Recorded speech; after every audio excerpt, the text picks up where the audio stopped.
Welcome to Story Time with Mona Lisa.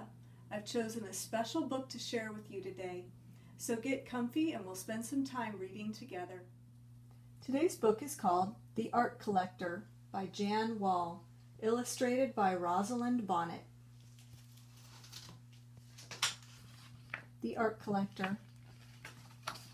When Oscar was very, very small, Great Granny took a piece of paper. Then she took a crayon and began making lines. Some were straight, some were curving. Soon, in a minute or two, it was not a blank piece of paper. It was a chicken. It was magic. Oscar watched and clapped his hands.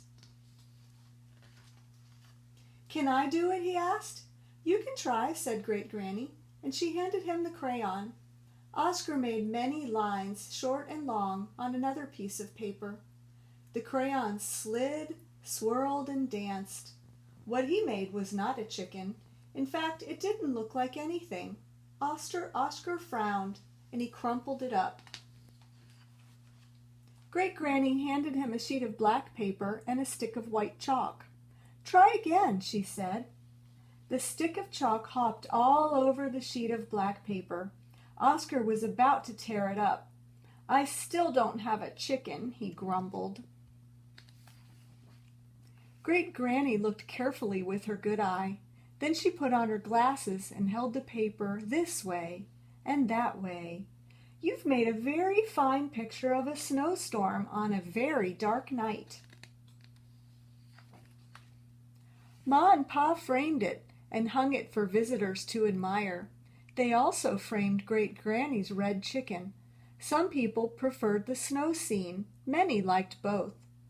Great Granny's visit was over, but Oscar kept the chicken.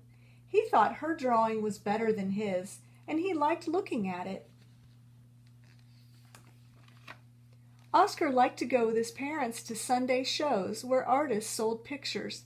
They took him to flea markets, too. Oscar found an old etching in a beat-up frame.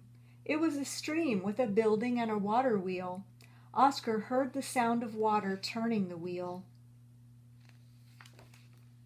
The etching cost $1. Oscar counted out coins and tugged at Pa. "I must have it," he said. "Will you lend me the rest? I'll pull out weeds and help Ma, too." Oscar had bought his first picture. After taking it home and dusting it off, he saw the glass had a crack. So they took the etching of a stream and a building and a water wheel to the framers. The new frame and glass, better backing, and wire to hang it cost more than the picture. Oscar had to pull many, many weeds. But he could see the picture a lot better, and he liked looking at it. Slowly the years passed. Oscar grew taller. He kept collecting until pictures hung on every wall of his room. In one painting, 4 geese honked. In a Japanese woodcut, a bamboo lute strummed under a round moon.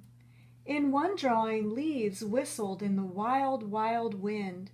In some, just plain colors sang, in circles, and oblong shapes, and puffs of color. And as Oscar looked, the pictures changed in front of him. Now a forest had more trees. Yesterday that lady wore a pink hat. Today it was yellow. Or was it purple? Orange? Magenta? At night, before turning off the lamp, he waved at his pictures. The room became quiet, and the pictures slept too. And when he grew up and moved away, Oscar packed them all, wrapping each one in thick brown paper so it wouldn't break. He loved his pictures. Every one. The years passed and his collection became famous. Newspapers wrote about it.